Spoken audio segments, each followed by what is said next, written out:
ฮัลโหลสบายดีทุกคน มื้อนี้แม่บ้านจะมาบอกสูตรวิธีเฮ็ดแหนมเหลืองหรือว่าบั่นแซวเครื่องประกอบทั้งหมดก็จะประมาณนี้พี่น้องเอ๋ยเอาหลายเติบ รายละเอียดของเครื่องประกอบแม่บ้านจะเขียนไว้เทิงคลิปคือเก่าเด้อเครื่องประกอบหลักๆการที่ว่าเฮาเฮ็ดแป้งมันก็จะมีแป้งข้าวเจ้าหั่นล่ะเนาะ เอาไปเบิ่งขั้นตอนต่อไปกันเลย แม่บ้านจะใส่น้ำโซดาแทนน้ำธรรมดาพี่น้อง แป้งน้ำโซดามันจะเฮ็ดให้แป้งข้าวกรอบนะแม่บ้านใส่แป้งข้าวเจ้า1 ถุงแป้งสาลี2 บวงเนี่ยแป้งสาลีแบบนี้ แล้วน้ำธรรมดา จะเป็นน้ำโซดาบ่ว่าน้ำธรรมดาค่อยก็เว้าผิด กะทิมะพร้าว1 กระป๋อง น้ำมัน1 บวง เกลือ1 บวง ผงขมิ้น1 บวง แล้วก็จะมีหอมบัวซอยหั่นนะ1 ถ้วยน้อย หลังจากนั้นเฮาก็มาคนเข้าผสมกันหั่นแหละ ให้แป้งกับน้ำเข้ากันละเอียดดี ส่วนประกอบต่างๆที่ว่าแม่บ้านเขียนไว้ข้างเทิงค่ะมันจะพอดีเด้อพี่น้อง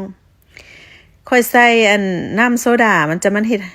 เฮ็ดให้บันเซลเฮากรอบพี่น้อง พวกเจ้าก็ค้นเบิ่งคันถ้าว่ามันขุ่นเกินไปเฮาสามารถเติมน้ำโซดาได้เด้อถ้าบ่มีก็บ่ใส่แต่ว่าแม่บ้านใส่น้ำโซดาโซดาแบบบ่หวานเด้อพี่น้องแบบโซดาธรรมดานะ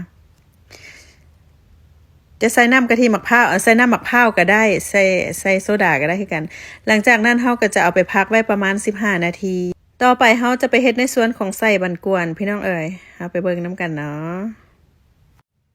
ขั้นตอนต่อมาเราจะมาเฮ็ดในส่วนของใส่พี่น้องเอ๋ยก่อนอื่นก็เอาน้ำมันพืชนี่แหละใส่ประมาณ1 บวงแล้วเราก็จะมาคั่วหัวผักบัว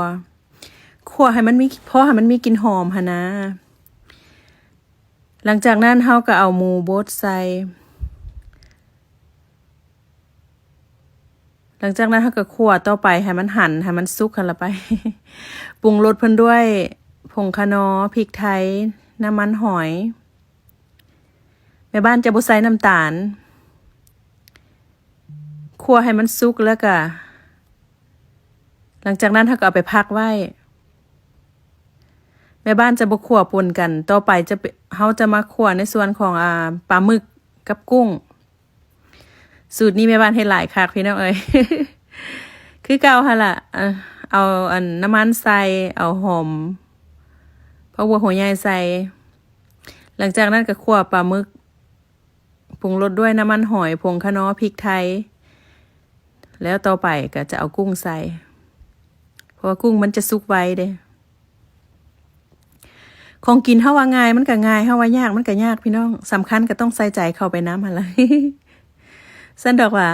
หลังจากนั้นก็ปรุงรสด้วยน้ำมันหอยคือเก่าพริกไทยเดี๋ยวเฮาจะคั่วพอประมาณนี้ให้มันสุก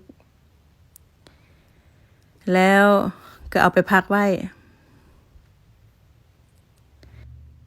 ขั้นตอนต่อไปเฮาจะไปเฮ็ดในส่วนของน้ำจิ้มหรือว่าน้ำแจ่วแม่บ้านใส่น้ำตาลก้อนนี่นะน้ำตาลก้อนหรือว่าแพมชูเกอร์นี่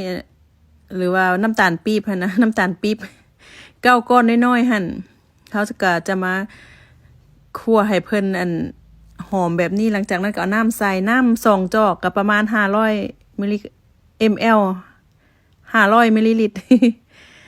หลังจากนั้นก็ปรุงรสด้วยน้ำปลาน้ำส้มสายชูเกลือเป้งนัวอีกอย่างหั่นแหละหลังจากนั้นก็หมักเพชรลงใส่